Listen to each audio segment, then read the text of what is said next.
नमस्कार, जय हिंद दोस्तों। स्वागत है एक बार फिर से आप सभी का एग्जाम ओरिजिनल्स पर। तो आज का हमारा जो टॉपिक है वो है सुप्रीम कोर्ट ऑफ इंडिया। जैसा कि आपके सिलेबस में मेंशन है, सुप्रीम कोर्ट, हाई कोर्ट और डिस्ट्रिक्ट कोर्ट्स के बारे में भी पूछा गया है। तो आज हम पढ़ने वाले हैं सुप्रीम कोर्ट के बारे में इन डेप्थ में। तो सुप्रीम कोर्ट को हम पूरा पढ़ेंगे। ये जो आपका लेक्चर है ये आपके प्रीलिम्स और मेंस दोनों पॉइंट ऑफ व्यू से आपको हेल्प करने वाला है। तो जो प्रीलिम्स की तैयारी कर रहे हैं उनके लिए भी यूज़फुल रहेगा और जो अपकमिंग मेंस की तैयारी कर रहे हैं उनके लिए भी यूज़फुल होने वाला है। तो स्टार्ट करते हैं हमारा ये लेक्चर। देखो, हमारे इंडिया में अगर हम जुडिशल सिस्टम की बात करें, ठीक है, ओवरऑल हमने कितनी कैटेगरी में डिवाइड किया है? तो तीन: एग्जीक्यूटिव, लेजिस्लेटिव और जुडिशरी। तो जैसे अगर हम बात करें एग्जीक्यूटिव, सबसे पहला, तो एग्जीक्यूटिव का काम क्या होता है? तो सर जितने भी लॉज हमारे यहाँ पे बन रहे हैं, ठीक है, तो जो लॉ बन रहे हैं, जो कानून है, जो अलग अलग अधिनियम हैं, उनको इम्प्लीमेंट करने का काम होता है सर एग्जीक्यूटिव का। अलग अलग लेवल पे उनको इम्प्लीमेंट करने का काम होता है एग्जीक्यूटिव का। वहीं पे लॉ जो मेकिंग है, लॉ मेकिंग, किसी भी कानून को बनाना है, तो कानून को बनाने का काम किसका होता है? तो सर वो काम हमने दे रखा है लेजिस्लेचर को। मतलब हमारे यहाँ पे जो पार्लियामेंट है या अलग अलग स्टेट में जो असेंबलीज हैं उनको हमने ये काम दे रखा है। अब लेजिस्लेचर और एग्जीक्यूटिव, इन दोनों पे चेक एंड बैलेंस लगाने का काम होता है किसका? तो जुडिशरी का। ठीक है, मतलब क्या हुआ कि ये जो लॉ बन रहे हैं ये कॉन्स्टिट्यूशन के अकॉर्डिंग है या नहीं, इन लॉ में कोई प्रॉब्लम तो नहीं आ रही है, या किसी के फंडामेंटल राइट्स तो नहीं जा रहे हैं, या किसी भी तरीके का कोई क्राइम हो या इस तरीके की कोई भी एक्टिविटीज़ हो, तो उन पे पनिशमेंट लगाने का काम किसका रहेगा? जुडिशरी का। तो तीसरी जो हमारी यूनिट आ जाती है वो है जुडिशरी। अब जुडिशरी की अगर हम बात करें तो इंडिया में जो जुडिशरी है वो दो तरीके से अरेंज की गई है। फर्स्ट वन, हमारी जुडिशरी जो है वो इंटीग्रेटेड जुडिशरी है और दूसरा हमारी जुडिशरी इंडिपेंडेंट है। अब आप सबने अलग अलग बुक्स में ये दोनों टर्म्स पढ़ रखे होंगे। आपने लक्ष्मीकांत, एनसीईआरटी, इस टाइप की जो भी बुक्स हैं आपने उनमें ये टर्म्स पढ़ रखे होंगे। आज हम इन टर्म्स के मतलब समझेंगे कि इसका मतलब क्या होता है। तो देखो, जैसे अगर हम बात करें इंटीग्रेटेड जुडिशरी, तो हमारे यहाँ पे सबसे नीचे क्या है? तो जैसे हमने एग्जाम्पल के लिए ले लिया, अभी हमने मान लिया कि डिस्ट्रिक्ट कोर्ट सबसे नीचे है, ठीक है। अब किसी पर्सन ने कोई क्राइम कंडक्ट किया, ठीक है, हमने जैसे बोला कि किसी ने कोई क्राइम कंडक्ट किया, जैसे उसने किसी पे अटैक किया, तो उस पे आईपीसी की सेक्शन लगी 307, हाफ मर्डर, या फिर मारने के उद्देश्य से अटैक किया गया, ठीक है, तो आईपीसी के सेक्शन लगी 307। अब डिस्ट्रिक्ट कोर्ट ने इसको गिल्टी माना और इसको बोला कि हम इसको 5 ईयर की पनिशमेंट सुनाते हैं। अब इसके जो साथ वाले थे उनको लगा कि ये पनिशमेंट गलत है, तो इनने अपील की कहाँ पे? हाई कोर्ट में, ठीक है। तो इनने इसकी अपील की कहाँ पे? हाई कोर्ट में। तो ये लोग मूव कर गए हाई कोर्ट। अब हाई कोर्ट में फिर से केस की सुनवाई होती है। हाई कोर्ट या तो चाहे तो नीचे वाले कोर्ट का जो जजमेंट है उसको अफोल्ड कर सकता है या चेंज भी कर सकता है। इसने बोला कि नहीं, ये इसने पनिशमेंट सही सुनाई है, हम इसको यहाँ पे अफोल्ड करते। तो फिर से अपील करके अब ये लोग कहाँ पहुंच गए? Supreme court. तो अब ये लोग पहुंचते हैं सुप्रीम कोर्ट, ठीक है, ये पहुंचते हैं सुप्रीम कोर्ट। सुप्रीम कोर्ट में पहुंचे तो फिर उसने अपना डिसीजन सुना है। तो यहां से हमें एक चीज समझ में आई कि सर जो प्रोसेस है वो लिंक्ड है, नीचे से ऊपर की तरफ चीजें मूव हो रही हैं यहाँ पे, ठीक है। और ये मूवमेंट जो है वो ऊपर से नीचे भी होता है, लेकिन ऊपर से नीचे कैसे होता है? तो सुप्रीम कोर्ट ऑर्डर्स निकाल सकता है हाई कोर्ट के लिए, हाई कोर्ट ऑर्डर्स निकाल सकते हैं अलग अलग डिस्ट्रिक्ट कोर्ट के लिए। तो मतलब तीनों आपस में लिंक है एक दूसरे से, तो इसीलिए जुडिशरी हमारी कैसी है? इंटीग्रेटेड है। अब आगे जब हम पढ़ेंगे तो हमें एक चीज समझ में आएगी कि सर सुप्रीम कोर्ट की जो जजेस की अपॉइंटमेंट होती है वो सुप्रीम कोर्ट की जज के रिकमेंडेशन पर ही होती है, ठीक है। मतलब इसमें ना तो पार्लियामेंट का इंटरफेरेंस है ना ही एग्जीक्यूटिव का इंटरफेरेंस है। सॉरी, तो बाहर से कोई इंटरफेरेंस नहीं कर पा रहा है। मतलब इंडिपेंडेंटली काम भी ये कर सकती है। तो हमारी जुडिशरी कैसी है, इंडिपेंडेंट है, इस पे किसी भी तरीके का कोई दबाव नहीं है, तो कोई प्रेशर नहीं है, विदाउट प्रेशर ये वर्क कर रही है, तो इसको हमने बोला इंटीग्रेटेड एंड इंडिपेंडेंट जुडिशरी। अब बात आती है कि सर हमने जो बोला कि एक सुप्रीम कोर्ट रहेगा, एक हाई कोर्ट रहेगा, एक डिस्ट्रिक्ट कोर्ट रहेगा, ठीक है, तो ये मॉडल जो हमने रखा, ठीक है, तो ये हमने लिया कहाँ से है। तो कल हमने गवर्नमेंट ऑफ इंडिया एक्ट पढ़ा था लास्ट वीडियो में। तो गवर्नमेंट ऑफ इंडिया एक्ट 1935 में एक फेडरल कोर्ट बनाने की बात हुई थी, ठीक है। उसमें बोला था एक फेडरल कोर्ट बनेगा दिल्ली में, जो क्या करेगा, प्रोविंसेस और आपके सेंटर के बीच में जो झगड़े रहेंगे या इंटर प्रोविंसेस जो भी प्रॉब्लम्स रहेंगी उनको सॉर्ट आउट करने के लिए ये बनाया जा रहा है। उसके पहले ब्रिटिशर्स ने, जैसे आप देखो 1773 का जो रेगुलेटिंग एक्ट है, उसमें कैलकाटा में एक कोर्ट एस्टेब्लिश किया, ठीक है, तो यहाँ पे फेडरल कोर्ट। तो ये सेटअप जो था ना, ये ऑलरेडी ब्रिटिशर्स ने हमें बना के दिया, और ब्रिटिशर ने फाइनल जो आप बोल सकते हो ड्राफ्ट दिया था कि किस तरीके से पूरा सेटअप वर्क करेगा, वो इन्होंने दिया गवर्नमेंट ऑफ इंडिया एक्ट 1935। तो वहां से हमने ये कंसेप्ट विड्रॉ किया है। सुप्रीम कोर्ट जो प्रेजेंट में, ये जो आप बिल्डिंग देख रहे हो, ठीक है, प्रेजेंट में जो सुप्रीम कोर्ट जिसको हम बोलते हैं, इस सेम ये जो बिल्डिंग है या सेम जो वर्किंग है, इसका इनॉग्रेशन कब हुआ, तो 28 जनवरी 1950 जो हमारा प्रेजेंट सुप्रीम कोर्ट है वो आपका बोल सकते हो कि अस्तित्व में आया, उसका इनॉग्रेशन हुआ 28 जनवरी 1950 को। पहले क्या था, फेडरल कोर्ट था, प्रोविंसेस और सेंटर के झगड़े सुलझाने के लिए या इंटर प्रोविंस के झगड़े सुलझाने के लिए।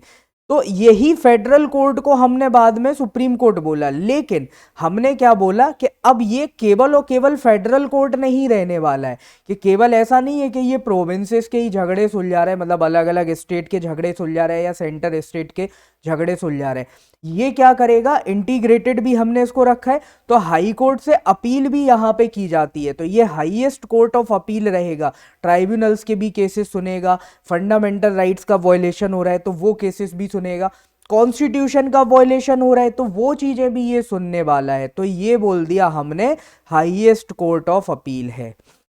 हमने कॉन्स्टिट्यूएंट असेंबली वाली वीडियो में देखा कॉन्स्टिट्यूशन की डेफिनेशन के बारे में, तो हमने बोला था क्या है, फंडामेंटल लॉ ऑफ लैंड है, सारी चीजें वहां से ही निकल के आ रही हैं। तो सुप्रीम कोर्ट के बारे में भी कॉन्स्टिट्यूशन में दिया हुआ है, कहां से कहां तक दिया हुआ है, तो sir article 147 to article 147, sorry, article 124 to article 147 mentions about supreme court, और it is included in part 5। तो कॉन्स्टिट्यूशन का पार्ट 5 और आर्टिकल नंबर 124 टू 147, इसमें आपके सुप्रीम कोर्ट की बात होती है। अब एक एक करके हम आगे बढ़ते हैं। तो सबसे पहले तो बात आ जाती है आर्टिकल 124 से ही, जहां से स्टार्ट होता है वहीं से। तो आर्टिकल 124 बात करता है सुप्रीम कोर्ट के ऑर्गेनाइजेशन की, कि सुप्रीम कोर्ट किस तरीके से यहां पे ऑर्गेनाइज किया जाएगा, मतलब कितने नंबर ऑफ जजेस यहां पे रहेंगे। तो ओरिजिनली जब सुप्रीम कोर्ट बनाया गया, मतलब कब, तो सर ये 28 जन 1950। तो 28 जन 1950 को जब सुप्रीम कोर्ट बना तो उस टाइम पे इसमें टोटल 8 जजेस थे, जिनमें से एक चीफ जस्टिस था और 7 अदर जजेस थे। अब मैंने इसको टोटल 8 जजेस क्यों लिखा है, क्योंकि हमारे यहाँ पे कॉन्स्टिट्यूशन में लिखा है, या नॉर्मली सुप्रीम कोर्ट ने भी ये चीज मानी है, कि जो चीफ जस्टिस है वो भी एक तरीके का जज ही है, बस वो केवल क्या है, इन जजेस में फर्स्ट है, फर्स्ट एमंग ऑल, ठीक है, इन सारों में से वो फर्स्ट है, तो इसीलिए उसको सीजीआई बोल दिया, ठीक है, चीफ जस्टिस उसको डिक्लेयर किया है, तो वो जज ही। तो एक सीजीआई होगा और 7 यहां पे अदर जजेस होंगे। साथ में कॉन्स्टिट्यूशन में ये लिख दिया कि जब भी जरूरत पड़ेगी, ठीक है, वर्कलोड बढ़ रहा है, काम बढ़ रहा है और पार्लियामेंट को ऐसा लगता है कि अब जजेस के नंबर बढ़ाने चाहिए, तो पार्लियामेंट जजेस का नंबर बढ़ा सकता है। तो यहां से एक चीज और हमें क्लियर हुई कि सुप्रीम कोर्ट में कितने जजेस रहेंगे, इसको बढ़ाने का पावर हमने किसको दे रखा है, तो सर हमने ये बढ़ाने का पावर दे रखा है पार्लियामेंट को। तो हमारी संसद डिसाइड करेगी कि हाउ मेनी नंबर ऑफ जजेस will work in supreme court. So it is a sole domain of parliament, के ये डिसाइड करेगी कितने जजेस वहां पे होंगे। इनिशियली 8 थे। देश की पॉपुलेशन बहुत तेजी से बढ़ रही है, ठीक है। इसका एग्जाम्पल आपका सबके सामने दिख रहा है, 135 करोड़ के अराउंड हम हो चुके हैं। पॉपुलेशन बढ़ रही तो ऑब्वियस सी बात है कि पॉपुलेशन में कन्फ्लिक्ट भी बढ़ेंगे। जब दो घर में लोग बढ़ेंगे तो हमने एक वो कहावत सुनी है ना कि घर में ज़्यादा लोग रहेंगे तो घर के बर्तन भी खड़खड़ाएंगे। तो जब यहाँ पे पॉपुलेशन बढ़ रही है तो कन्फ्लिक्ट्स भी इंक्रीज होंगे। कन्फ्लिक्ट इंक्रीज होंगे तो जो सुप्रीम कोर्ट है उसका वर्कलोड बढ़ेगा। वर्कलोड बढ़ेगा तो मतलब सर हमें नंबर ऑफ जजेस बढ़ाने पड़ेंगे। तो इसीलिए पार्लियामेंट ने नंबर ऑफ जजेस बढ़ाया और प्रेजेंटली जो अब नंबर ऑफ जजेस की टोटल नंबर है वो है 34। इसमें से 1 सीजेआई है और 33 जो अदर जजेस हैं वो हैं। तो प्रेजेंटली 34 जजेस हैं टोटल सुप्रीम कोर्ट में। अब बात आती है कि सर इन जजेस की अपॉइंटमेंट कैसे होती है। तो इन जज को अपॉइंट करते हैं हमारे प्रेसिडेंट, राष्ट्रपति महोदय या महोदया। तो प्रेसिडेंट हमारे इनको अपॉइंट करते हैं। लेकिन ऐसा नहीं कि रात में सो के उठे रामनाथ कोविंद जी सुबह से और उनने बोला चलो भाई तुम्हें चीफ जस्टिस बना देते हैं, ऐसा नहीं होता है, ठीक है। किसी को भी चीफ जस्टिस बनाना है तो उसके पहले प्रेसिडेंट को कोलेजियम से कंसल्ट करना पड़ेगा। कोलेजियम क्या होता है, तो ये ग्रुप ऑफ जजेस होता है, ठीक है, कि इसमें 2-3 जज रहेंगे तो ग्रुप ऑफ जजेस। अब नंबर ऑफ जजेस कितने रहेंगे ये टाइम टू टाइम वेरी करता है। जैसे इसमें अलग अलग केसेस आए, फर्स्ट जज केस, सेकंड जज केस, थर्ड जज केस, तो उसके हिसाब से डिसाइड किया गया कि इसका नंबर कितना रहेगा। तो प्रेजेंट में बोला गया है इसमें कि 3 जजेस का एक पैनल रहेगा, वो डिसाइड करेगा कि यहाँ पे कौन सुप्रीम कोर्ट का जज बनेगा, ठीक है, या फिर कौन सीजेआई होगा। तो ये यहाँ पे 3 जजेस का एक पैनल रहेगा, उसी पैनल को हमने बोला कोलेजियम। तो वो जो नाम रिकमेंड करेगा प्रेसिडेंट को, उनमें से ही किसी एक नाम को सिलेक्ट करके प्रेसिडेंट उसको अपॉइंट करेगा जज। तो ये तो बात हुई जज को अपॉइंट करने की। अब सर चीफ जस्टिस कैसे अपॉइंट होगा, तो चीफ जस्टिस को भी हमारा प्रेसिडेंट ही अपॉइंट करेगा, ठीक है। इनिशियली जब कॉन्स्टिट्यूशन बना तो ऐसा एक कन्वेंशन चली कि जो सीनियर मोस्ट जज होगा उसको ही सुप्रीम कोर्ट का सीजेआई अपॉइंट किया जाएगा, ठीक है। लेकिन फिर एंट्री होती है मैडम गांधी की, इंदिरा गांधी की मैं बात कर रहा हूँ। तो मैडम गांधी की एंट्री होती है, मैडम गांधी इस क्लॉज का तोड़ देती है, बोलती नहीं ऐसा नहीं होगा। ए एन रे और एम यू वेग ये उस टाइम पे सीनियर मोस्ट नहीं थे, ठीक है, लेकिन फिर भी इनको सीजीआई बनाया गया। तो जो सीनियर मोस्ट जजेस का नॉर्म था इसको तोड़ा और फिर ए.एन. रे और एम.यू. बेग को मैडम गांधी ने जज बनाया। तो इसके बाद सेकंड जज केस आता है और उसमें यह डिसीजन लिया जाता है कि जो भी सीनियर मोस्ट जज होगा वही केवल सीजीआई होगा, उसके अलावा किसी और को अपॉइंट नहीं किया जा सकता है। तो उसके बाद से ये नॉर्म कंटिन्यू चलता आ रहा है, ठीक है। तो इसीलिए जैसे दीपक मिश्रा रिटायर हुए, फिर जैसे अभी जस्टिस रमन्ना है, तो ये इस टाइम पे भी सीनियर मोस्ट थे। तो अभी आप सुप्रीम कोर्ट की साइट पे जाके विजिट करोगे, जजेस की एज देखना, जिसकी एज सबसे ज्यादा होगी तो वो अगला चीफ जस्टिस होगा, ये आप खुद से पता लगा सकते हो, ठीक है। तो सीनियर मोस्ट जज जो रहेगा वो सुप्रीम कोर्ट का सीजेआई होगा। अदर जज अपॉइंट होंगे कोलेजियम की रिकमेंडेशंस के बेसिस पे। अपॉइंट कौन करेगा, तो सर हमारे जो राष्ट्रपति महोदय या महोदया रहेंगी वो इनको अपॉइंट करेंगे। क्वालिफिकेशंस क्या रहेंगी सर, तो क्वालिफिकेशंस की अगर हम बात करें तो वो भारत का सिटीजन होना चाहिए, ठीक है। ही और she should be a citizen of India. Second, या तो उसने 5 साल जज की पोजीशन पे काम किया हो हाई कोर्ट में, तो एज अ हाई कोर्ट जज उसने 5 साल काम किया हो। एज अ एडवोकेट काम किया हो हाई कोर्ट में 10 साल के लिए, तो भी वो जज बन सकता है।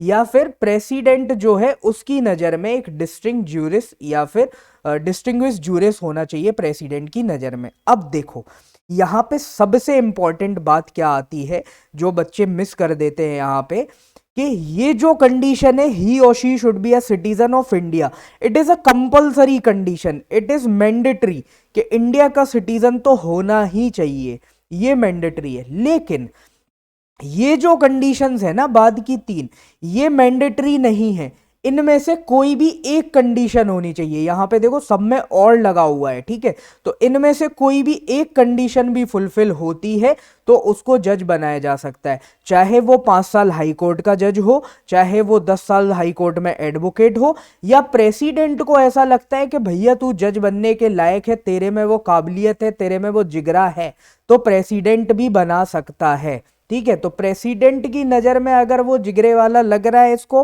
तो वो बना देगा, या फिर 5 साल हाई कोर्ट या फिर हाई कोर्ट में जज या 10 साल एडवोकेट रहा हो तो बना देगा। तो इन तीन में से कोई भी एक कंडीशन को फुलफिल होनी चाहिए, और ये वाली जो कंडीशन है ये मैंडेटरी है।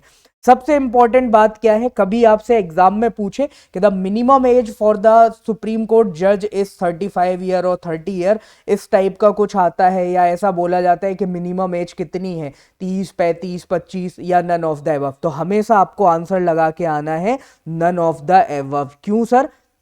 क्योंकि कॉन्स्टिट्यूशन में जजेस की अपॉइंटमेंट के लिए कोई भी मिनिमम एज क्राइटेरिया नहीं रखा गया है, कोई भी एज क्राइटेरिया यहाँ पे नहीं दिया गया है। ठीक है, तो ये इंपॉर्टेंट है कि एज क्राइटेरिया यहाँ पे नहीं है। अब सिलेक्ट हो गए, अब प्रेसिडेंट को अपॉइंट करना है। अपॉइंट करने के बाद क्या करेगा, तो प्रेसिडेंट इनको ओथ दिलाएगा। ठीक है, जैसे यहाँ पे जस्टिस रमन्ना ओथ ले रहे हैं और राष्ट्रपति हमारे रामनाथ कोविंद जी इनको ओथ दिला रहे हैं। ओथ क्या लेगा, तो सर मैं संविधान में भरोसा रखूंगा, भारत की अखंडता एकता बना के रखूंगा, जो भी मुझे काम दिए बिना भेदभाव से करूंगा, I will uphold the constitution and law, कि संविधान की और देश का जो कानून है उसको बना के रखूंगा। तो faith, allegiance, sovereignty, integrity, duties effectively perform करेगा, कॉन्स्टिट्यूशन को अपहोल्ड करेगा, ये बेसिक ओथ है। ठीक है, इस पे खैर क्वेश्चंस बनने के चांसेस बहुत कम है कि ओथ क्या होती है, ये नहीं पूछेंगे। मेन जो इस पे क्वेश्चन बनेगा वो ये बनेगा कि ओथ कौन दिलाता है, तो हमें ये याद रखना है कि ओथ प्रेसिडेंट दिलाएगा इन एब्सेंस ऑफ प्रेसिडेंट, के राष्ट्रपति नहीं है, मान के चलो फॉरेन टूर पे गया है, तो प्रेसिडेंट जिस भी पर्सन को अपॉइंट करता है, a person appointed by president, तो प्रेसिडेंट जिस भी पर्सन को अपॉइंट करता है वो यहाँ पे ओथ दिलाएगा। ठीक है, अब भाई साहब ओथ भी ले ली, ठीक है, इसके बाद जज भी बन गए, तो अब कितने साल तक काम करेंगे, तो देखो संविधान ने या कॉन्स्टिट्यूशन ने तो कोई फिक्स नहीं किया, कॉन्स्टिट्यूशन ने तो खुला छोड़ दिया, भाई जितना करना है करो, हम लोड नहीं ले रहे। ठीक है, काम कराने के लिए कौन ही मना करेगा। ठीक है, तो उनने बोला हम टेंशन नहीं ले रहे, आपको जितना करना है करो। बस इन्होंने क्या किया, एक मैक्सिमम एज डिसाइड कर दी, कि इनने बोला कि 65 की उम्र तक तुम काम कर सकते हो, उसके बाद नहीं कर सकते हो। ठीक है, तो अगर कोई 50 की एज में सपोज जज बन जाता है तो वो 15 साल काम करेगा, कोई 60 की एज में जज बनना है तो वो 10 साल काम करेगा, कोई अगर हम बात करें 64 की एज में जज बनना है तो केवल एक ही साल काम करेगा। ठीक है, तो टेन्योर कोई फिक्स नहीं है, केवल मैक्सिमम एज यहाँ पे डिसाइड हो गई है कि 65 तक ही आप काम करोगे। अब भैया भारत है, ठीक है, इंडिया है, डॉक्यूमेंट फर्जी आराम से बन जाते हैं, दो 5 रुपए इधर उधर करो टेबल के नीचे से तो कोई भी फर्जी डॉक्यूमेंट बना देगा।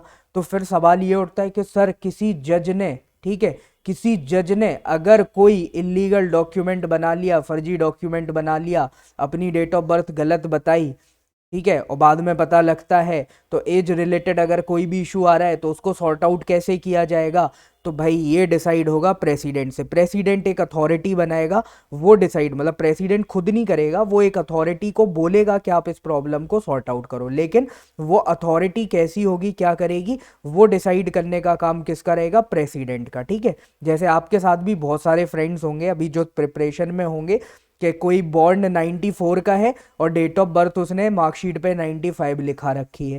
ठीक है, तो ऐसे बहुत सारे केसेस चलते हैं इंडिया में। अब ये बड़े लेवल की पोजीशन है तो इन पे सब कुछ वेरीफाई करना पड़ता है। अब बात आती है कि भाई मन नहीं कर रहा, बन गए जजेस, ठीक है, जैसे होता है ना कि अब भाई एमपीपीएससी में मजा नहीं आ रहा है, एक काम करते हैं एमपीएसआई का पेपर दे के देख लेते हैं, या यूपीएससी का पेपर दे के देख लेते हैं। तो ऐसे ही अब जज बन गए, नहीं आ रहा है मजा, कुछ और काम करना है, तो रिजाइन कैसे करोगे, तो प्रेसिडेंट को दे दो अपना रेजिग्नेशन लेटर लिख के। ठीक है, तो रिजाइन किसको करेगा, प्रेसिडेंट को, प्रेसिडेंट ही ओथ दिलाएगा और वहां से ही रिजाइन करेंगे। अब एक तरीका तो ये होता है कि भाई तुमने रिजाइन कर दिया, तुम्हें मजा नहीं आ रहा, दूसरा तरीका ये है कि हमें मजा नहीं आ रहा, ठीक है, कि तुम काम अच्छा नहीं कर रहे हो तो हमें तुम्हें हटाना है। तो प्रेसिडेंट ही इनको हटा सकता है। हटाएगा कैसे? तो पार्लियामेंट की रिकमेंडेशन पे। अब पार्लियामेंट की रिकमेंडेशन का मतलब क्या हुआ? तो पार्लियामेंट में प्रॉपर एक प्रोसेस चलाई जाएगी और उस प्रोसेस को हम क्या बोलते हैं? इम्पीचमेंट। ठीक है, तो जजेस का जब इम्पीचमेंट हो जाएगा सक्सेसफुली, तब वो प्रेसिडेंट को बोलेंगे कि हटा दो इसको, तभी हटाया जाएगा। तो रिमूवल ऑर्डर निकालेगा कौन? प्रेसिडेंट। किसके कहने पर? पार्लियामेंट के कहने पर। प्रोसेस क्या रहेगी? तो प्रोसेस अभी हम समझ लेते हैं, लेकिन कैस क्यों निकालेगा?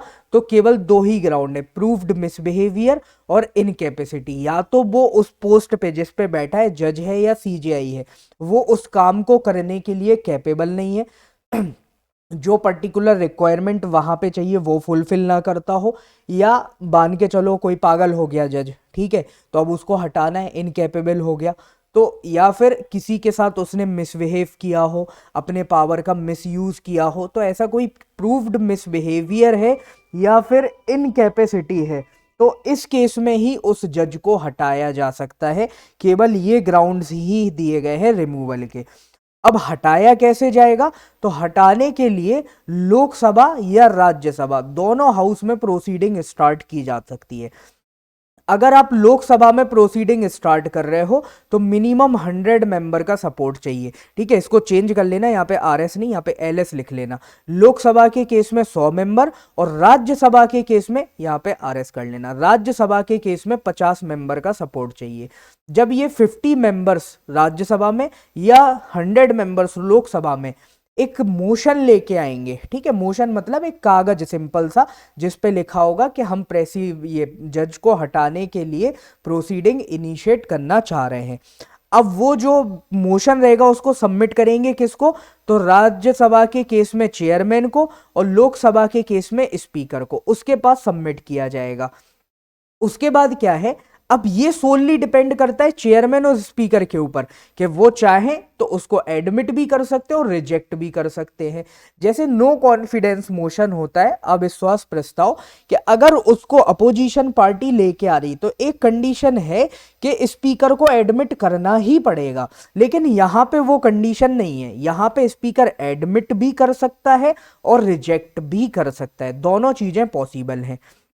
अब सपोज उसने एडमिट कर लिया कि ठीक है भाई, मुझे तुम्हारे यहाँ पे ठीक लग रहा है, तुमने बोला कि ये इनकेपेबल है, इसको हटाना है, मैं इसको एडमिट करता हूँ। तो एडमिट करने के बाद अब जो चेयर है, चेयर मतलब चेयरमैन या स्पीकर, ठीक है, लोकसभा के केस में स्पीकर या यहाँ पे चेयरमैन, वो एक 3 मेंबर की कमेटी बनाएगा। और ये 3 मेंबर की कमेटी कौन में होंगे इसमें? तो sir chief justice of India होगा, हाई कोर्ट का चीफ जस्टिस होगा। अब वो हाई कोर्ट कहीं का भी हो सकता है, ये डिसाइड करेगा स्पीकर या चेयरमैन। और इसके बाद एक डिस्टिंग्विश ज्यूरिस्ट, मतलब जो कानून की अच्छी खासी समझ रखता हो, ठीक है। तो इन 3 लोगों की कमेटी बनाई जाएगी, उनको बोला जाएगा, अब जैसे उनने बोला कि सर ये पागल हो गया, इनकेपेबल है, इसको हटाना है, तो वो वेरीफाई करेगा कि इनके चार्जेस सही हैं या नहीं है। अब मान के चलो इन कमेटी ने बोला कि भाई इनने जो चार्जेस लगाए they are correct, you can proceed. तो अब यहाँ पे चार्जेस करेक्ट हुए, इनने प्रोसीड के लिए बोल दिया, तो अब जो पार्लियामेंट में प्रोसेस है वो आगे बढ़ेगी। अब सपोज ये लोकसभा में बिल आया था, तो लोकसभा में इस पे वोटिंग होगी। अब वोटिंग होगी तो उस बिल को स्पेशल मेजोरिटी से पास कराना है। स्पेशल मेजोरिटी का मतलब क्या हो गया? तो सबसे पहले तो हाउस की मेजोरिटी, मतलब क्या हुआ? 545 मेंबर्स हैं तो मिनिमम 2/273 वोट्स तो आपको चाहिए ही चाहिए। हाउस की मेजोरिटी मतलब 50+1, तो हाउस का 50% +1, तो ये होता है आपका 273। तो 273 वोट यहां पे चाहिए ही है। तो एक तो ये कंडीशन हुई, लेकिन केवल ये कंडीशन नहीं होती स्पेशल मेजोरिटी में, प्लस इसके साथ एक कंडीशन और क्या होती है कि जो मेंबर वहां पे प्रेजेंट होके वोट कर रहे हैं उनकी भी मेजोरिटी चाहिए। तो जैसे हमने बोला कि वहां पे अगर हम बात करें 540 मेंबर प्रेजेंट है, 540 मेंबर प्रेजेंट है, तो इसका 2/3, ठीक है, तो मतलब ये कितना हो गया? 360। तो मिनिमम 270 चाहिए, और अगर 540 है तो इस केस में 360 वोट चाहिए, तब ही जाके आप उसको पास करा सकते हो। अब ये दोनों कंडीशन क्यों डाली यहाँ पे कि मिनिमम 270 चाहिए? मान के चलो 545 में से केवल यहाँ पे 300 प्रेजेंट है, ठीक है, तो यहाँ पे टोटल फिगर कितना हुआ? 200। 200, 300 ही लोग प्रेजेंट हैं कि 2/3 भी, अगर 200 भी उसके फेवर में वोट कर रहे हैं तो उस केस में उस जज को नहीं हटाया जा सकता है, क्योंकि मिनिमम हमने बोल दिया 273 तो चाहिए ही चाहिए। तो मिनिमम 273 चाहिए, और अगर पूरे मेंबर प्रेजेंट हैं तो वो आंकड़ा आपका 350 के अराउंड आएगा, तो फिर ओवरऑल उतने वोट चाहिए। तो जब स्पेशल मेजोरिटी रहेगी तब ही उसको हटाया जाएगा। तो पहले लोकसभा में ये प्रोसीडिंग होगी, फिर सेम वोटिंग होगी राज्यसभा में। दोनों जगह से स्पेशल मेजॉरिटी से पास हो गया तो वो जाएगा ऑर्डर किसके पास? प्रेसिडेंट के पास। प्रेसिडेंट को बोला जाएगा कि अब आप इसके रिमूवल ऑर्डर्स निकाल सकते हैं। प्रेसिडेंट रिमूवल ऑर्डर निकालेगा और फिर हम उसको टाटा बाय बाय बोल देंगे कि भैया तुम्हारा टेन्योर खत्म, टाटा बाय बाय, ठीक है। तो वो वहां से जस्ट चला जाएगा। जज की सैलरी कितनी होगी? तो भैया पार्लियामेंट डिसाइड करेगा कितना पैसा इनको देना है या नहीं देना है। इसके बाद एक कंसेप्ट आता है सर एक्टिंग चीफ जस्टिस का। पिछली बार प्रीलिम्स में इस टाइप के क्वेश्चन पूछे भी हैं, ठीक है। तो एक्टिंग चीफ जस्टिस के बारे में लिखा है कॉन्स्टिट्यूशन के आर्टिकल 126 में। आर्टिकल 126 बोलता है कि प्रेसिडेंट चाहे तो एक्टिंग चीफ जस्टिस को अपॉइंट कर सकता है, ठीक है। एक्टिंग चीफ जस्टिस कब अपॉइंट होगा? तो जैसे चीफ जस्टिस ऑफ इंडिया की जो पोजीशन है वो खाली पड़ी है, ठीक है, कि उस पर कोई भी अपॉइंट नहीं हो रहा है। सीजेआई एब्सेंट हो गया, ठीक है, बीमार पड़ गया या कुछ भी हो गया, तो सीजेआई या तो अपनी ड्यूटीज कर नहीं पा रहा है या एब्सेंट हो गया। जैसे सीजेआई के घर में कोई शादी निकल आई, महीने भर की छुट्टी मार दी, सीजेआई को कोविड हो गया, ठीक है, कुछ भी ऐसी सिचुएशन हो सकती है। तो उस केस में अगर सीजेआई टेम्परेली एब्सेंट 1-2 महीने नहीं आ रहा है तो यहाँ पे जो प्रेसिडेंट है वो एक एक्टिंग चीफ जस्टिस अपॉइंट कर सकते हैं। एक्टिंग चीफ जस्टिस मतलब जो भी जजेस हैं उनमें से ही किसी को बोल देंगे कि आज से तुम सीजेआई, ठीक है, तुम्हारा प्रमोशन हुआ, वो खुश हो जाएगा बंदा। इसके बाद दूसरा होता है एडॉक जजेस, ठीक है, एडॉक जजेस। तो एडॉक जजेस को कौन अपॉइंट करेगा? अब यहाँ पे ये चीज बहुत अच्छे से याद रखना, अभी तक जितनी भी अपॉइंटमेंट हो रही थी कौन कर रहा था? प्रेसिडेंट। लेकिन एडॉक जजेस के केस में अपॉइंटमेंट होती है सीजेआई के द्वारा। तो आर्टिकल 127 में इसके बारे में लिखा हुआ है सीजेआई अपॉइंट करेगा एडॉक जजेस, ठीक है। एडॉक जजेस क्यों करेगा? जैसे हमने बोला कि मिनिमम किसी भी चीज को काम करने के लिए 4 जजेस की जरूरत है, कोई भी केस की सुनवाई होनी है। अब मान के चलो उतने जजेस ही अवेलेबल नहीं है, तो कोरम जब पूरा नहीं होता है, कोरम मतलब होता है minimum number of members which need to be present to conduct that meeting, session और एनीथिंग, ठीक है। किसी भी टाइप की मीटिंग अगर सेशन हो रही है तो उसके लिए मिनिमम नंबर ऑफ जो पर्सन है जिनकी रिक्वायरमेंट होती है उसको बोलते हैं कोरम। तो अगर कोरम पूरा नहीं हो पा रहा है, उतने जजेस अवेलेबल नहीं है, तो उस केस में सीजेआई एडॉक जजेस भी अपॉइंट कर सकता है। एडॉक जज अपॉइंट कैसे करेगा? तो इनको जनरली हाई कोर्ट से उठाया जाता है, तो वो हाई कोर्ट जिससे इनको उठाया जा रहा है वहां के चीफ जस्टिस से भी कंसल्ट किया जाएगा, और जिस जज को उस पोजीशन पे अपॉइंट किया जा रहा है उससे भी पूछा जाएगा कि भाई तुझे यहाँ पे आना है या नहीं आना है। जब दोनों यहाँ पे हाँ बोल देंगे कि ठीक है, चीफ जस्टिस बोल देगा इसको ले जाओ, हम तो इससे तंग आ गए, तुम ही इससे काम कराओ, ये बोल देगा ठीक है मुझे भी चलना है, तो वहां पे पहुंच जाएगा, ठीक है। लेकिन इसके लिए भी कंडीशन क्या है? जो क्वालिफिकेशंस हमने रखी ना कि भारत का सिटीजन होना चाहिए, 5 साल एटलीस्ट काम किया हो हाई कोर्ट के जज का, या 10 साल का एडवोकेट हो हाई कोर्ट में, या प्रेसिडेंट की नज़र में डिस्टिंग्विश ज्यूरिस्ट हो। तो ये कंडीशंस फुलफिल जब वो करता हो तभी उसको एडॉक जज अपॉइंट किया जा सकता है। जैसे ही एडॉक जज बनेगा तो जो भी यहाँ पे जजेस को प्रिविलेजेस मिलते हैं वो सारे मिल जाएंगे। बढ़िया मस्त दिल्ली में बंगला मिल जाएगा, गाड़ी मिल जाएगी, एससी जज को जितना पैसा मिल रहा है वो सैलरी मिलने लगेगी, जो उसको पावर है वो सारे पावर इसको भी मिल जाएंगे। अब बात आती है रिटायर्ड जजेस की। वर्कलोड बढ़ गया, ठीक है, सुप्रीम कोर्ट से हैंडल नहीं हो रहा है जितने जजेस हैं, तो उन्होंने कहा एक काम करो, जो जज रिटायर हो गए इनको एक्सपीरियंस तो है ही, तो इनसे ही थोड़ा काम और करा लो। तो आर्टिकल 128 में लिखा है कि रिटायर्ड जज को भी सुप्रीम कोर्ट में अपॉइंट किया जा सकता है। यहाँ पे फिर से याद रखना प्रेसिडेंट नहीं, यहाँ पे चीफ जस्टिस है, तो इनको भी अपॉइंट करेगा चीफ जस्टिस। लेकिन कैसे? तो उस केस में जो सुप्रीम कोर्ट, जो हाई कोर्ट का चीफ जस्टिस था उसकी परमिशन ली जा रही थी, यहाँ पे प्रेसिडेंट की परमिशन ली जाएगी। तो राष्ट्रपति से कंसेंट लेके फिर उसके बाद जिस जज को अपॉइंट किया जा रहा है उससे भी कंसेंट ली जाएगी। तो जब दोनों हाँ बोल देंगे तो उनको अपॉइंट किया जाएगा। अब यहाँ पे सुप्रीम कोर्ट के भी जज हो सकते हैं और हाई कोर्ट की भी जज हो सकते हैं, दोनों एलिजिबल हैं। वर्कलोड बढ़ने के केस में दोनों को अपॉइंट किया जा सकता है। अब आप सबने देखा होगा, ये सुप्रीम कोर्ट की आपने बिल्डिंग देखी होगी, जो मैंने पुरानी पिक्चर में दिखाई, ये वाली बिल्डिंग देखी होगी, ठीक है। ये बिल्डिंग का है तो सर दिल्ली में है ये सुप्रीम कोर्ट की बिल्डिंग। तो इसको बोला जाता है सीट ऑफ सुप्रीम कोर्ट, जहां पे सुप्रीम कोर्ट का जैसे सीजेआई और जितने भी केसेस हैं वो चल रहे हैं, सारे जजेस बैठ रहे हैं।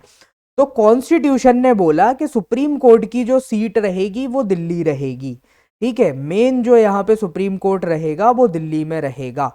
आर्टिकल 133 में ये लिखा हुआ है कि सुप्रीम कोर्ट की सीट दिल्ली रहेगी।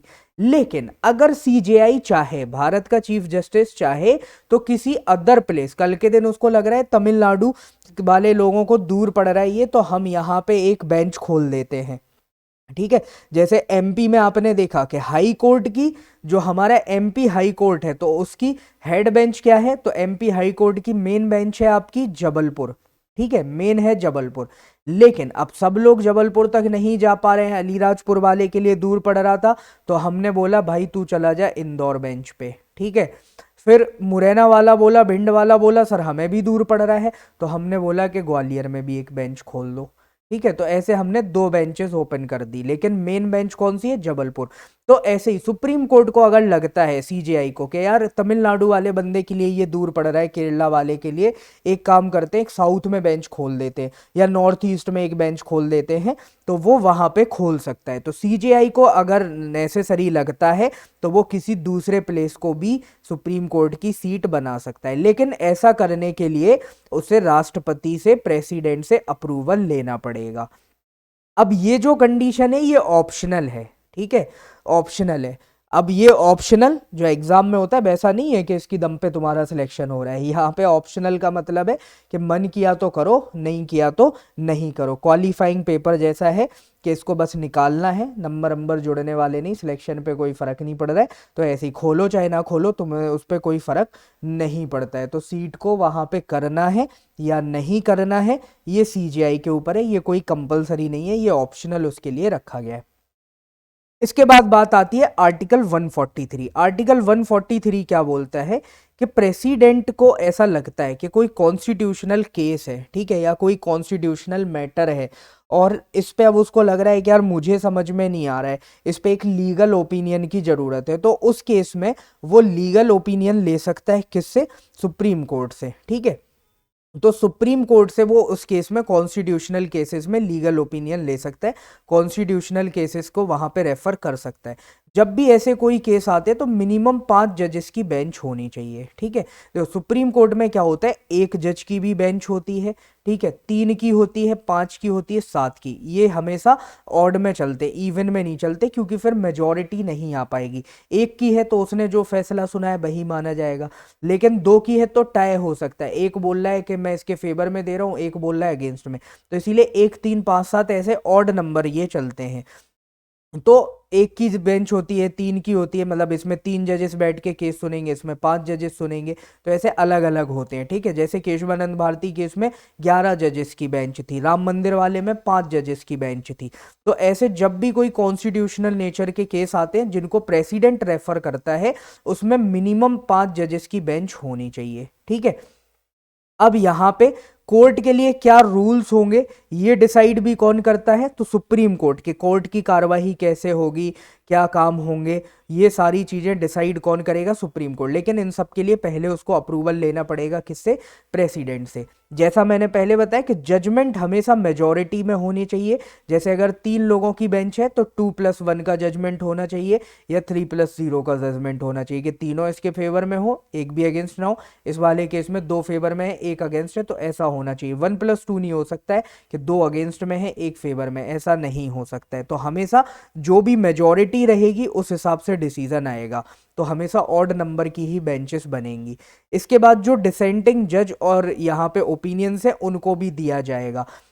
जब ऑर्डर्स निकलते हैं, जो जजमेंट निकलता है, तो उसमें लिखा रहता है किस जज ने क्या बोला और क्यों ऐसा बोला, क्यों उसके फेवर में है या अगेंस्ट में है। जैसे सबरीमाला का केस आपने देखा होगा, सबरीवाला वाले केस में, ठीक है, जो हमारे एक जज थे उन्होंने बोला कि यहाँ पे जो मंदिर का रिलीजियस राइट है हमें उसे अपहोल्ड करना चाहिए, ठीक है। बाकी सबने बोला आर्टिकल 21 को अपहोल्ड करो, वोमेन्स की एंट्री होनी चाहिए, ठीक है। लेकिन दूसरे जज ने यहाँ पे बोला कि नहीं, रिलीजियस राइट के बारे में भी हमें सोचना चाहिए, तो उनने अगेंस्ट में दिया ऐसे। तो ये दोनों चीजें पॉसिबल होती हैं, बहुत सारे केसेस में ऐसा देखा भी गया है। अब बात आती है सुप्रीम कोर्ट की ज्यूरिसडिक्शन की, कि सुप्रीम कोर्ट पूरे इंडिया में किन किन केसेस पे काम कर सकता है और कितने एरिया पे काम कर सकता है। तो एरिया वाइज तो अगर हम बात करें तो ऑल ओवर इंडिया में कहीं पे कोई भी मैटर फंस रहा है तो उस पे सुप्रीम कोर्ट में आप जा सकते हो और काम कर सकते हैं, ठीक है। अब सुप्रीम कोर्ट जो हमारा है वो है फाइनल कोर्ट ऑफ अपील। ये केवल जैसे मैंने बताया फेडरल कोर्ट नहीं है, सेंटर स्टेट के झगड़े या सेंटर स्टेट के जो झगड़े उनको सुलझाना केवल इसका काम नहीं है। नीचे से जो कोई ऑर्डर निकला है, कोई जजमेंट आया है, उसमें अगर आपको लग रहा है कि ये ठीक नहीं है तो आप अपील करके सुप्रीम कोर्ट तक जा सकते हो, इसके ऊपर कहीं नहीं जाना है। तो इसीलिए ये क्या हो गया, फाइनल कोर्ट ऑफ अपील। इसके बाद कॉन्स्टिट्यूशन का जैसे हम एक क्रिटिसिज्म पढ़ते हैं, that it is made by lawyers and for the lawyers, ठीक है, कि इसको जितने भी लोगों ने बनाया वो सारे एडवोकेट्स थे और उनने इसको पूरा लीगल आप बोल सकते हो लैंग्वेज में बनाया, तो इसको समझ भी एडवोकेट्स ही पाते हैं।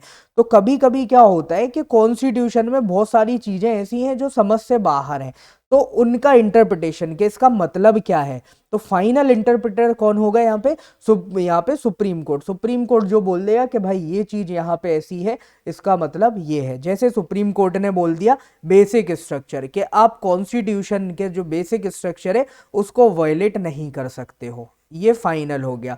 अब कभी भी फंडामेंटल राइट का वायलेशन होता है या कॉन्स्टिट्यूशनल वैल्यूज का वायलेशन होता है तो उस केस में सुप्रीम कोर्ट उसको नल एंड वॉइड डिक्लेयर कर देता है, ठीक है। तो फाइनल इंटरप्रेटर कौन है, सुप्रीम कोर्ट है यहाँ पे कॉन्स्टिट्यूशन का।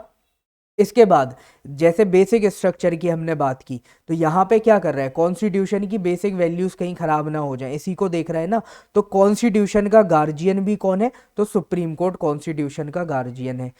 जब भी हमारे फंडामेंटल राइट्स का वायलेशन होता है तो हम डायरेक्टली कहाँ जा सकते हैं, सुप्रीम कोर्ट, वहां से हम रिट्स इशू करा सकते हैं। तो इसीलिए ये हमारे फंडामेंटल राइट्स भी हमें गारंटी कर रहा है, तो ये फंडामेंटल राइट्स का गारंटर भी है। पावर्स की बात करें तो सुप्रीम कोर्ट के जो पावर्स हैं उनको अलग अलग टाइप से क्लासीफाई किया गया है। जैसे सबसे पहला ओरिजिनल ज्यूरिसडिक्शन, आर्टिकल 131 में इसके बारे में लिखा हुआ है। ओरिजिनल ज्यूरिसडिक्शन मतलब कि डायरेक्टली आप इसमें सुप्रीम कोर्ट मूव कर सकते हो, आपको किसी अपील के थ्रू जाने की जरूरत नहीं है कि पहले डिस्ट्रिक्ट कोर्ट जाओ फिर हाई कोर्ट जाओ और फिर जाके आप सुप्रीम कोर्ट जाओ, आप डायरेक्टली सुप्रीम कोर्ट मूव कर सकते हो, ठीक है। तो जैसे फेडरल डिस्प्यूट, सेंटर स्टेट के बीच में कोई झगड़ा हो गया, स्टेट के बीच में कोई झगड़ा हो गया, तो उस केस में डायरेक्टली वो सुप्रीम कोर्ट जा सकते हैं। जैसे फंडामेंटल राइट्स हो गया, उस केस में भी आप डायरेक्ट सुप्रीम कोर्ट जा सकते हो। तो ऐसी सारी चीज़ों को हमने डाला ओरिजिनल ज्यूरिसडिक्शंस में। इसमें याद रखने वाली चीज क्या है, मेनली ज्यादातर टीचर्स भी ये पढ़ा देते हैं और बच्चे भी केवल इतना ही पढ़ लेते हैं कि कौन कौन सी चीजें इसमें आती हैं, लेकिन एग्जामिनर हमें इसमें घुमाता है कि कौन सी चीजें इसमें नहीं आती हैं, वो याद रखना ज्यादा जरूरी है। तो जैसे हमारा जो कॉन्स्टिट्यूशन बना, हमने देखा 1949 में आया, एनफोर्स फिर 26 जनवरी को हुआ, बाद में 50 में। तो 49 के पहले तक के जो भी कानून हैं उन पर सुप्रीम कोर्ट यहाँ पे कोई भी डिसीजन नहीं दे सकता है, ठीक है, वो ओरिजिनल ज्यूरिसडिक्शन में नहीं आएंगी। एक्स्ट्रा टेरिटोरियल ज्यूरिसडिक्शन मतलब मालदीव्स में कोई बंदा बैठा है तो उस पर केस नहीं सुना सकता है, ठीक है, केवल इंडिया में ही लागू होगा। इंटर स्टेट वाटर डिस्प्यूट में सुप्रीम कोर्ट इंटरफेयर नहीं कर सकता है। फाइनेंस कमीशन के पास जो भी मैटर्स जा रहे हैं उनमें इंटरफेरेंस नहीं कर सकता है। पेंशन और एक्सपेंसेस को जो हैं जिनको स्टेट के बीच में अगर एडजस्ट करना है तो उस पर इंटरफेयर नहीं कर सकता है। कमर्शियल नेचर के अगर कोई डिस्प्यूट है तो उनमें इंटरफेयर नहीं करेगा। और अगर स्टेट से कोई रिकवरी निकालनी है किसी डैमेज को लेके, जैसे मान के चलो कि स्टेट ने, जैसे सेंटर का क्या है, रेलवेज है, ठीक है, तो जैसे एमपी में स्टेट गवर्नमेंट ने ही भोपाल का स्टेशन तोड़वा दिया मान के चलो, ठीक है, अब भोपाल स्टेशन तोड़वाया, अब सेंटर को उससे पैसा रिकवर करना है, तो उस केस में जो स्टेट है वो सुप्रीम कोर्ट मूव नहीं कर सकता है। तो रिकवरी अगर किसी डैमेज की कर रहा है स्टेट से सेंटर, तो उस केस में भी सुप्रीम कोर्ट के पास ओरिजिनल ज्यूरिसडिक्शन नहीं है। दूसरा आता है रिट ज्यूरिसडिक्शन। रिट में जैसे मैंने बोला फंडामेंटल राइट्स का जब वायलेशन होगा तो उस केस में सुप्रीम कोर्ट अलग अलग ऑर्डर्स निकालता है, उनको ही बोला जाता है रिट्स, ठीक है। जैसे हैबियस कॉर्पस, सर्टियोररी, मैंडमस, ठीक है, क्यू वारंटो, ऐसे अलग अलग रिट्स निकालता है। तो ये जो रिट वाली ज्यूरिसडिक्शन है ये ओरिजिनल है क्योंकि डायरेक्टली सुप्रीम कोर्ट मूव कर सकते हैं, लेकिन एक्सक्लूसिव नहीं है कि ऐसा नहीं है केवल सुप्रीम कोर्ट के पास हो, ये पावर तो हमने हाई कोर्ट को भी दे रखे। तो रिट ज्यूरिसडिक्शन आर्टिकल 139 में मेंशन है। इसके बाद आती है एपिलेट ज्यूरिसडिक्शन कि किसी भी कॉन्स्टिट्यूशनल मैटर में कि जहां पे कॉन्स्टिट्यूशन का वायलेशन हुआ, हाई कोर्ट अगर उसकी सुनवाई कर रहा है तो उन मैटर्स में अपील की जा सकती है सुप्रीम कोर्ट में। कोई सिविल मैटर है, डाइवोर्स हाइवोर्स के केस है नॉर्मल, तो उनमें भी यहाँ पे की जाती। क्रिमिनल मैटर, ठीक है, जैसे निर्भया वाला केस था, पहुंचा सुप्रीम कोर्ट तक, तो उसमें भी अपील की जा सकती है। और फिर होता है appeal by the way of special leave कि सुप्रीम कोर्ट का ये डिस्क्रिशनरी पावर है कि वो चाहे, ठीक है। जैसे मान के चलो कोई केस ऐसा है कि जिसमें हाई कोर्ट ने अपील अलाउ नहीं की कि आप अपील कर सकते हो सुप्रीम कोर्ट में, लेकिन सुप्रीम कोर्ट ने खुद से बोल दिया कि चलो स्पेशल लीव का क्लॉज का यूज करते हुए तुम यहाँ पे आके अपील कर सकते हो, तो उस केस में भी अपील की जा सकती है।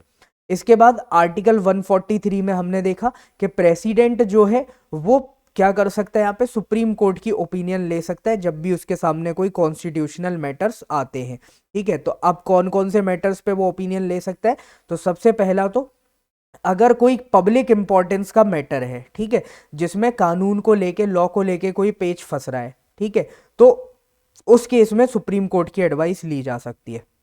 दूसरा क्या है, कॉन्स्टिट्यूशन बनने के पहले का कोई मैटर है, ठीक है, अब उस पर डिस्प्यूट आ गया, तब भी सुप्रीम कोर्ट से एडवाइस ली जा सकती है।